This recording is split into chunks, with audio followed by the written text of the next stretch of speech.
Metafísica de la guerra. Hoy me gustaría compartir mis puntos de vista sobre la metafísica de la guerra y la comprensión filosófica de lo que está ocurriendo. Sin esa comprensión, no podremos captar toda la profundidad de la confrontación actual. Huelga decir que sigo con atención el espacio informativo, comentándolo en directo. Sin embargo, hoy me gustaría echar un vistazo a los acontecimientos actuales desde una perspectiva filosófica. Básicamente, la guerra siempre se ha percibido como algo necesario. Heráclito la llama el padre de las cosas. La guerra siempre ha constituido la paz. Si no hay guerra, no hay división, pero tampoco hay paz. Así, en cierto sentido, la guerra se comprende como un acto cosmológico. Los teóricos de la guerra Tucídides y Sócrates romantizaron la guerra. Al mismo tiempo, se está produciendo una división muy interesante. Me parece que es crucial para nosotros hoy en día a la hora de analizar el conflicto. Las guerras se dividen en buenas y malas.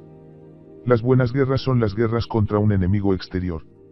Son aceptables según Tucídides, Sócrates o Jenofonte. Además, hay guerras intestinas que se consideran negativas. Más adelante, en el diálogo Leyes de Platón, estas se caracterizarán como guerras externas. Platón utiliza el término griego polemoi, polemoj, en contraposición a guerra interna, discordia. Naturalmente, los antiguos griegos justificaban las guerras con un enemigo externo. Una guerra externa era vista como una guerra con otros, con extraños, con bárbaros, a los que, por lo general, se puede someter. Mientras que una guerra de la discordia, que también solían librar los políticos griegos, como la guerra de Atenas y Esparta, según Platón y sus predecesores, debería haber conducido a la reconciliación, pero de ningún modo a la destrucción. Al hablar del conflicto actual, el enfrentamiento entre Rusia y Ucrania, surge la pregunta: ¿se trata de una guerra externa o interna? Es una pregunta muy delicada. Ayer mismo hablé en el canal Republic TV. Mi oponente, una colega ucraniana, Paulina, de Kiev, ex asesora del ministro de Defensa, dijo, y cito, «Los rusos no existen, pero si existen, hay que matarlos». Después de oírlo llegué a la conclusión de que esta guerra, aunque más bien puede llamarse no guerra, sino imposición de la paz, ya no es intestina, se libra con un enemigo exterior. Es decir, aquellos que se oponen a nosotros, que cometen actos de agresión, que llevan 8 años cometiendo actos de agresión contra el pueblo ruso y que prohíben a los rusos vivir, les prohíben hablar su lengua, les prohíben tener su cultura, ya no son nuestros hermanos eslavos. Son otra entidad. Me ocupaba este pensamiento, es decir, un intento de comprender el conflicto como una lucha con un enemigo exterior, como una polemoi. Y esta polemoi, según Platón, debe librarse con mucho valor. Además, la guerra, según Platón, es, en muchos aspectos, consecuencia de la imperfección humana. No obstante, debe librarse con justicia y debe establecer el orden correcto. Lo superior es el principio contemplativo y lo inferior es el principio lujurioso. Si nos fijamos en la estructura del poder ucraniano, veremos que en los últimos 8 años, desde 2014, las subvenciones militares estadounidenses han ascendido a $20.500 millones en equivalente a grandes equipos militares. Lo mismo ocurre en otros ámbitos. Hablando del volumen total de inversiones en la sociedad civil por parte de fundaciones, a mi modo de ver, la suma total fue mucho menor allí, hasta $1.500 millones, supongo. Pero en cualquier caso es mucho dinero. Si nos fijamos en estas proporciones, entonces surge la pregunta de si Ucrania es un estado títere gobernado por un cómico. Por cierto, ya es ridículo. Qué interesante símbolo sagrado. Por ejemplo, a Heráclito le llamaban el filósofo llorón porque nunca se reía. A Demócrito, en cambio, le llamaban el filósofo que ríe porque se reía todo el tiempo y era una especie de maldito para la antigüedad. No es casualidad que sus libros fueran quemados por platónicos y pitagóricos. Y por el propio Platón, según la leyenda. La antirrusia y su frente no es solo un frente político, sino más bien un polo geopolítico de oposición. Es una especie de actor indirecto del principio americano, de la civilización americana, del orden americano, es decir, de un orden globalista. También sirve como otro modelo antirruso, tanto existencial como metafísico. Se trata de un modelo en el que los valores se dan la vuelta. Allí gobierna la lujuria, es decir, el principio inferior lujurioso que se asocia con la idea de estómago en Platón. El Ministerio de Defensa ruso ha anunciado hoy que nuestro país no inició las hostilidades, sino que, por el contrario, Rusia les está poniendo fin.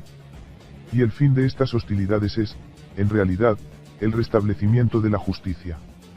Tal vez recuerde, puesto que ya ha mencionado conceptos filosóficos, un concepto de guerra justa también.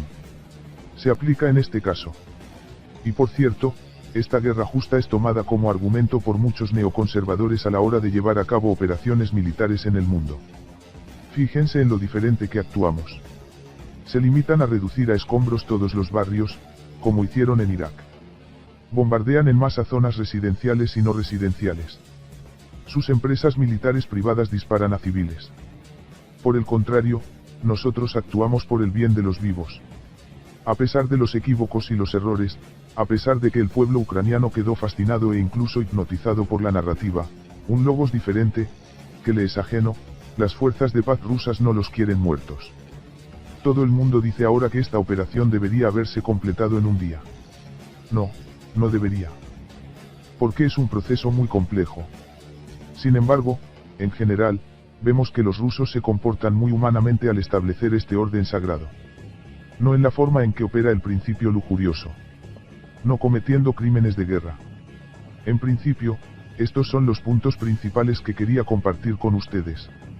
Hay algo sobre lo que pensar y debatir. Resulta que, por un lado, los rusos están librando una guerra contra un enemigo externo, Estados Unidos. Por otro lado, entienden que los cuerpos de las personas de ese otro bando son externos a nosotros. Los cuerpos y las almas de esas personas son nuestro propio reflejo. Pero se trata de un reflejo que ha vagado por un mundo distante y completamente equivocado, de una ontología diferente, con una jerarquía de valores distinta. Por lo tanto, por un lado, se trata de una guerra externa, la guerra con un enemigo externo, con civilizaciones externas, con el logos de Cibeles, con el logos de la lujuria, incluso con el mito de la lujuria, con la obsesión. También con el consumo. Lo que está ocurriendo en Ucrania es una verdadera sociedad del espectáculo. Como mi colega acaba de señalar antes que yo, hay una asimetría en la guerra de la información. Por otra parte, se trata también de una guerra interna. Es un tipo de discordia que debería conducir a la paz. En realidad, se trata de una discordia entre los dos principios de un alma, como dijo Platón. Hay dos principios del alma, un pastor y un caballo. Así, nuestros militares rusos se asemejan a un pastor que intenta apaciguar a este caballo negro enfurecido. Esta es la interpretación que yo, como historiador de la filosofía y del platonismo, sugeriría. Espero que este tema se desarrolle más. Es necesario ya que nuestros colegas americanos, por ejemplo, los neoconservadores, basan sus teorías en el platonismo. Tomemos como ejemplo a Leo Strauss, el inspirador ideológico de todo el neoconservadurismo. Es un experto único en la filosofía de Platón. Por ejemplo, la idea de las falsificaciones que él justifica. Leo Strauss dice que Platón tenía la idea de un engaño noble. Por lo tanto, para establecer un orden mundial justo, es decir, el orden mundial estadounidense, es bastante aceptable utilizar algunas formas de este noble engaño. Sin duda, podemos describir el conflicto sin metafísica, sin filosofía, pero en ese caso faltará algo esencial. Volviendo a tu pregunta, Nikolai, si esta guerra es una expiación. Supongo que sí, que lo es. Básicamente, la guerra la hacen los rusos para establecer la paz. En ruso, había dos grafías de la palabra, mundo con una i decimal, con un punto, y en la versión moderna, con una octal. Una es simplemente algo dado, y la otra es el resultado de una guerra, una especie de pacto hecho después de la separación. Por lo tanto, esta forma de pensar es típica de nosotros, primero viene la separación, luego sigue la reunión. Y los rusos definitivamente quieren la paz. En la filosofía rusa de finales del siglo XIX y principios del XX existía la idea de la conciliación. Esta conciliaridad debería manifestarse ahora en las relaciones con el pueblo ucraniano. Estamos intentando superar esta separación. Deseo un verdadero éxito a nuestro ejército, creo que la historia se está haciendo realidad ahora. Por decirlo a la manera de Heidegger, lo que está ocurriendo ahora es un ereignis o un acontecimiento. Manifestación del ser ruso en la historia. Y creo que debemos rezar sinceramente por los que están allí, en primera línea. Ciertamente, me gustaría mucho hacer un llamamiento a la oración por los enemigos, para que entren en razón. Pero en este momento todavía no estoy preparado para admitirlo ante mí mismo. Es difícil para mí, es difícil después de ver todos los vídeos, después de las amenazas que están llegando. Creo que por ahora debemos aguantar y rezar por nuestros pacificadores. Debemos reflexionar sobre quiénes somos. Porque cuando nos encontramos en el otro lado, los eslavos orientales, vemos que tienen contornos de identidad propia. Sí, es completamente artificial. Sí, no se basa en la historia. Consiste en imágenes dispersas y combinaciones de nazismo liberal con globalismo. Es interesante que este sea un proyecto financiado por Soros. Él apoyó a los nazis y a los nacionalistas. El criterio principal para él era el odio al mundo ruso. Ellos, en otras palabras, tienen una identidad. Es artificial, no pueden aferrarse a ella, se convierte en locura, pero, al menos, se expresa de alguna manera. Debemos preguntarnos cuál es nuestra identidad. En el Sol del Norte, Nicolai y yo hemos hablado de la cuestión de los valores tradicionales y del proyecto de decreto, cuyo debate se suspendió temporalmente, pero sigue en el orden del día. Esto es esencial. Creo que la cuestión de reflexionar sobre nuestros valores tradicionales, nuestra identidad, ideología, comprensión de la nueva situación geopolítica es la prioridad número 1 para nosotros. Si la operación de pacificación finaliza con éxito, debemos saber cómo proceder. Cómo controlar este Großraum en términos de ideología, no de fuerzas militares, política o economía. Esto es exactamente lo que Carl Schmitt llama un Großraum. ¿En qué se basa este Großraum? Esta es una pregunta abierta. Supongo que la respuesta se deriva de la contraseña, y la contraseña sería valores tradicionales. Sin embargo, tenemos que estudiar y definir estos valores con mucha precisión porque la historia avanza mucho más rápido que antes. Y ahora tenemos que recoger estos significados, estos mitologemas, nodos semánticos de nuestra historia a una velocidad 100 veces superior a la que ya lo hemos estado haciendo durante los últimos 8 años. Debemos formarnos urgentemente alguna idea, alguna visión de esta ideología y comprender en quién apoyarnos. En los eslavófilos. Creo que sí, que son necesarios aquí. En ideas paneslavas. Claro, se preguntarán por qué. Son incompatibles con el eurasianismo, no. Hagámoslas compatibles. Averiguemos cómo se pueden combinar estos conceptos. Eurasianismo. Sin duda alguna. Creo que el eurasianismo es la ideología para unir el vasto espacio de Eurasia. ¿Qué más se necesita? También necesitamos una dimensión religiosa, una dimensión tradicionalista, una dimensión geopolítica y una dimensión metafísica, que acabamos de mencionar hoy. Esta es la tarea número 1. Me dirijo ahora a todos los que nos observan y escuchan los programas del Sol del Norte. Os animo a pensar en esta dirección. Porque lo que tenemos ahora es un desequilibrio. El otro bando tiene argumentos, ideología y obsesión.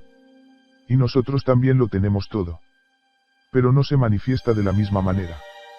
Significa que hemos pasado algo por alto. En algún momento del periodo de 8 años no avanzamos cuando deberíamos haberlo hecho. Tal vez hayamos pasado algo por alto. Pero nada está perdido hasta que todo está perdido. Creo que todo este trabajo puede hacerse rápidamente. Hay muchos requisitos previos para ello. Designaré solo los pequeños puntos clave. Estos son el eurasianismo, el neo-eurasianismo, la cuarta teoría política, la superación de la teoría de la modernidad y el tradicionalismo. Además, no debemos olvidarnos de todo el compendio de la filosofía rusa, desde los eslavófilos y hasta la filosofía de la Edad de Plata. Debe estudiarse y ser fuente de inspiración. Muy probablemente, la idea de conciliaridad y, tal vez, la sofiología sean los hitos más importantes de la Edad de Plata. Así como las obras de Pavel Florensky. Creo que estos son los puntos clave, o las llaves que nos ayudarán a abrir la puerta al futuro ruso que necesitamos construir.